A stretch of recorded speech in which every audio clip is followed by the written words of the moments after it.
Jadi kalau populasi tadi disebut sebagai parameter, sampel disebut sebagai statistik. Jadi ketika kita melakukan sebuah penelitian, biasanya dalam judul itu yang dibuat subjeknya itu subjek populasi. Tapi yang dilakukan perhitungan secara statistiknya ya, itu adalah sampelnya gitu.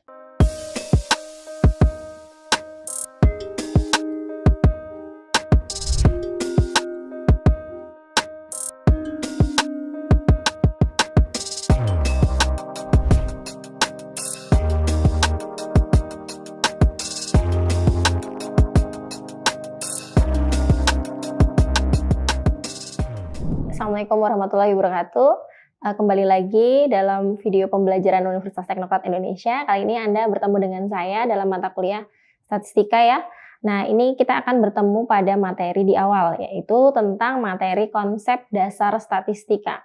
Nah, di sini nanti kita juga akan membahas sedikit tentang data, konsepnya ya, dan penyajian data. Anda dengan saya, Putri Sukma Dewi, MPD dari Fakultas Sastra dan Ilmu Pendidikan, Program Studi Pendidikan Matematika. Baik, sebelum kita masuk ke video pembelajaran, saya perlu menyampaikan terlebih dahulu ya tujuan dari pembelajaran ini, yaitu Anda akan diminta untuk mengetahui konsep dasar dari statistika, data, dan penyajian data.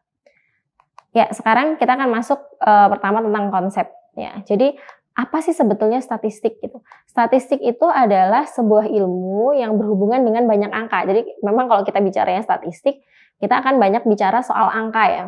Kemudian angka itu gimana ini maksudnya di statistik? Dideskripsikan. Jadi dari angka, data yang ada itu kita akan mendeskripsikan data itu bagaimana. Jadi atau kita biasa sebut dengan numerical description. Jadi mendeskripsikan angka. Apa yang bisa kita deskripsikan, apa yang bisa kita ceritakan, apa yang bisa kita simpulkan dari sekelompok angka yang ada atau sekelompok data yang diberikan. Contohnya misalkan pergerakan indeks harga saham misalnya ya, atau jumlah penduduk di suatu wilayah, atau data-data penghasilan penduduk misalnya, dan lain sebagainya. Nah, data-data itu kemudian dilihat secara statistik, kemudian digambarkan. Nah, kemudian apa yang bisa didapatkan dari data tersebut? Gitu. Contoh lain misalnya di dunia usaha, sekumpulan data itu bisa bisa dilihat ya, jadi ada pergerakan tingkat inflasinya bagaimana. Kemudian biaya promosi atau biaya-biaya yang diperlukan dalam sebuah perusahaan gitu ya. Nah, statistika itu juga dipakai untuk melakukan berbagai analisis terhadap data yang pada akhirnya akan dipakai untuk menguji praduga atau hipotesis. Jadi kalau dalam sebuah penelitian itu sangat penting sekali kita mempelajari statistik ya. Karena pada akhirnya ketika kita melakukan sebuah pengambilan keputusan itu kita perlu hasil dari penggambaran data yang ada tadi. Nah, makanya statistik itu menurut fungsinya dibagi menjadi dua. Ada yang namanya statistika deskriptif, kemudian ada yang disebut dengan statistika inferensial. Nah, statistika deskriptif itu apa? Statistika deskriptif seperti nama ya, deskriptif ya, berarti dia menggambarkan dan menganalisis kelompok data yang diberikan tanpa penarikan kesimpulan mengenai kelompok data yang lebih besar. Jadi dia hanya sekedar menggambarkan data yang ada. Ada sebuah data kemudian diceritakan. Data itu berpusat bagaimana, data itu menyebar bagaimana, data tertingginya bagaimana, terendahnya bagaimana, itu deskriptif. Jadi dia hanya sebatas menggambarkan data itu bagaimana. Nah, di sini ada ditampilkan sebuah bagan ya, bagaimana statistika deskriptif itu berproses. Gitu. Nah, selanjutnya statistika inferensial. Kalau statistika inferensial itu gimana? Statistika inferensial itu penerapan metode statistik untuk menaksir atau menguji karakteristik populasi yang dihipotesiskan berdasarkan data sampel. Di sini kita akan mengambil kesimpulan berdasarkan data terkait karakteristik populasi yang dihipotesiskan berdasarkan data sampel. Jadi data yang diambil dari sampel tadi diambil, kemudian dipakai untuk menaksir, menguji apakah data tersebut menggambarkan kondisi populasi. Jadi kalau inferensial itu dia terkait pada pengambilan keputusan terhadap hipotesis yang dilakukan berdasarkan data sampel, gitu ya. Nah, statistika deskriptif dan inferensial itu biasanya digunakan ketika kita melakukan statistika inferensial ya. Jadi sebetulnya itu proses yang berkesinambungan gitu ya. Jadi ketika ada mulai pada pengumpulan data, kemudian kita mengolah, kemudian kita menyajikan hasil ya. Kemudian datanya diperoleh dari sampel atau tidak. Kalau iya, berarti kita akan melakukan sebuah statistika inferensial, menguji kan gitu. Tapi kalau tidak, artinya yang dideskripsikan itu yaitu yang digambarkan. Berarti kan itu cukup sampai statistika deskriptif. Tapi ketika statistika deskriptifnya mau diambil untuk menggambarkan sebuah populasi, untuk diuji kembali menggambarkan sebuah populasi, maka dilakukan statistika inferensial gitu ya. Nah, contohnya misalkan gini, data tentang penjualan mobil merek A misalkan per bulan dari sebuah showroom gitu ya. Dari data itu akan dideskripsikan rata-ratanya bagaimana, kemudian standar deviasinya bagaimana. Jadi dari mobil termurah sampai termahal misalnya. Nah, rata-ratanya bagaimana? Kemudian standar deviasinya bagaimana? Dari rata-rata ke harga mobil termurah, dari rata-rata ke harga mobil tertinggi misalkan gitu. Tapi kalau inferensial itu perkiraan. Jadi kalau misalkan tadi sudah digambarkan rata-ratanya, standar deviasinya, bisa nggak diperkirakan penjualan mobil itu dari Januari tahun berikutnya itu bagaimana? Kemudian rata-rata penjualan mobil tersebut di seluruh Indonesia bagaimana? Jadi dari data-data penjualan bulan Januari, Februari, Maret, April dari daerah satu ke daerah yang lainnya ada sekian banyak data ya.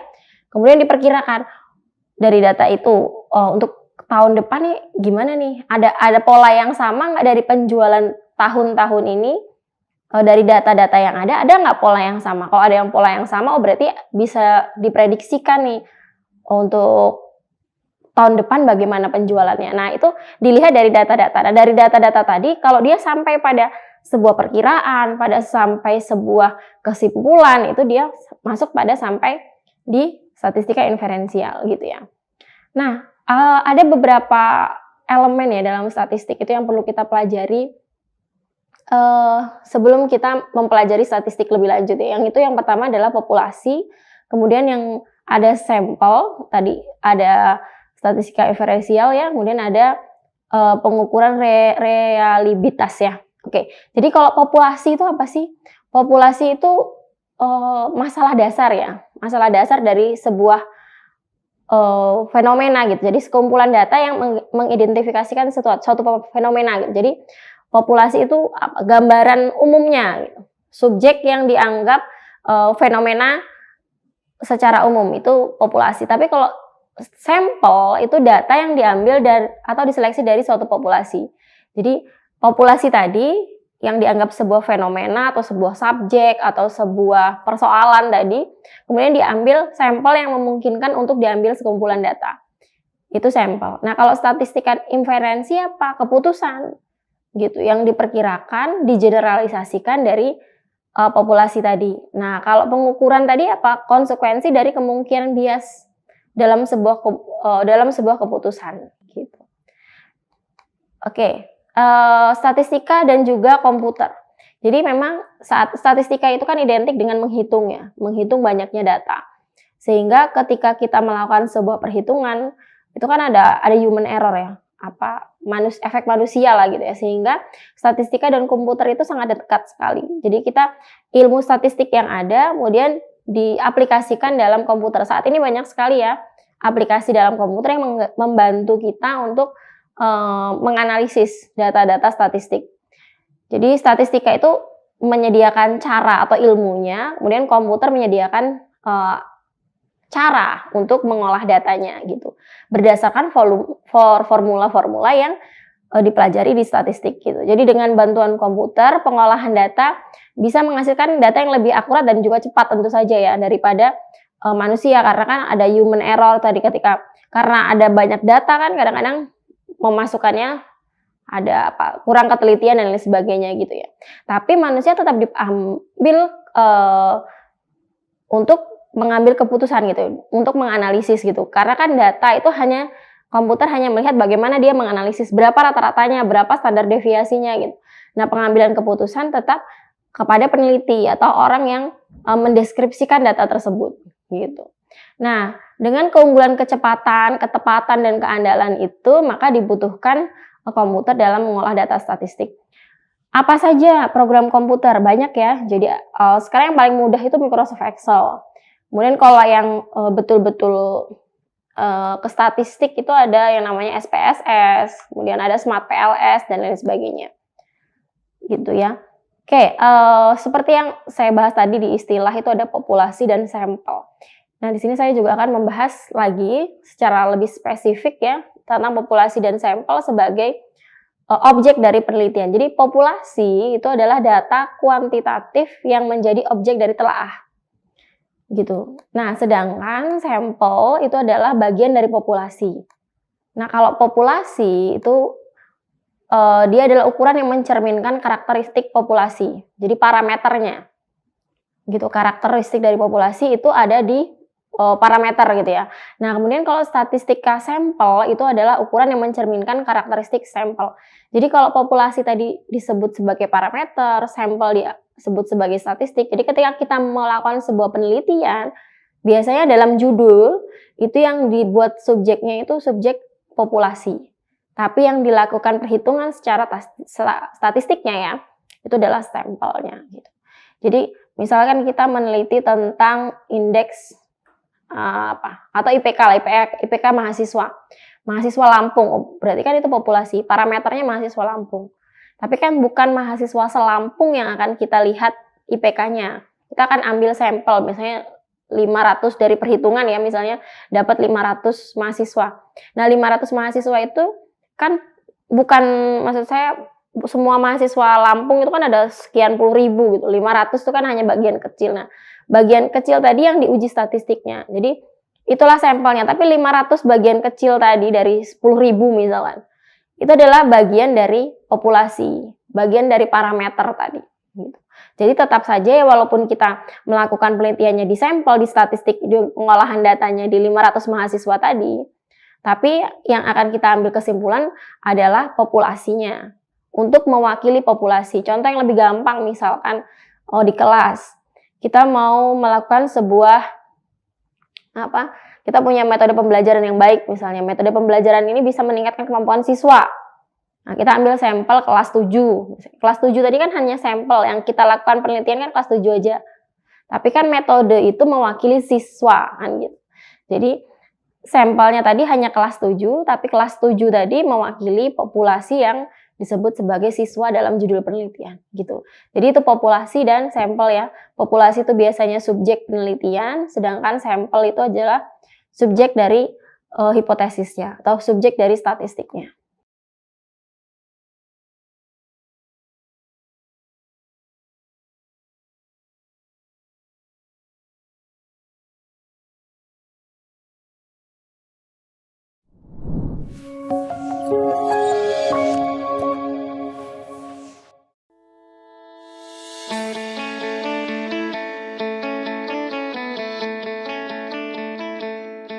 Lampung, the Treasures of Sumatra, is a province that becomes the gateway to the Sumatra Island. Lampung has 2 municipalities and 13 districts, consisting of 234 sub-districts.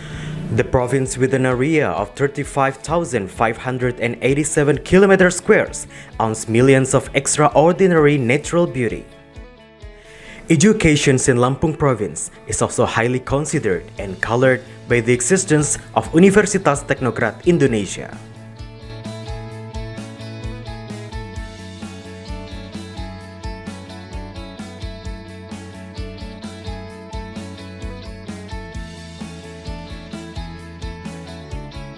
Universitas Teknokrat Indonesia has 3 faculties and 12 study programs. Faculty of Engineering and Computer Sciences with the 6 study programs: Electrical Engineering, Civil Engineering, Computer Engineering, Information Technology, Informatics, and Information System. Faculty of Economics and Business with 2 study programs: Management and Accounting.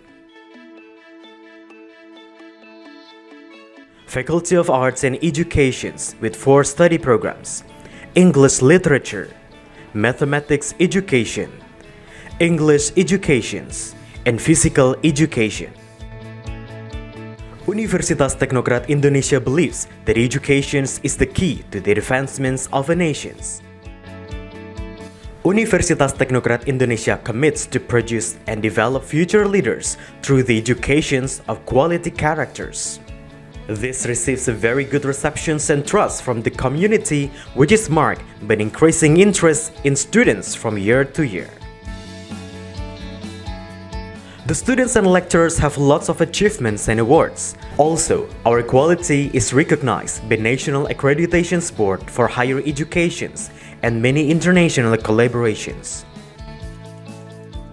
Universitas Teknokrat Indonesia also prepares the students to face the globalization's era through the use of digital technology. Universitas Teknokrat Indonesia has a number of representative facilities provided to support the learning process, such as comfortable classroom, laboratories, information technology, and the internet. Our vision is to be an excellent university in Sumatra with international standard and able to play an active role in nation building through 3 pillars of higher educations, comprising educations, research, and community service. We have graduated outstanding students who can be accepted in state agencies and other large companies. At Universitas Teknokrat Indonesia, the students and lecturers are encouraged to create and innovate by creating products and services that benefit the community through research activities and community services.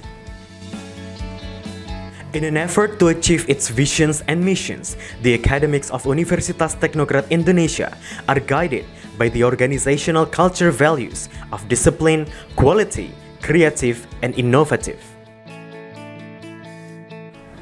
To support the quality of learning processes, we have very complete and sophisticated facilities, including digital-based smart classroom, hotspot in campus area, sport facilities, auditorium, and students' hall.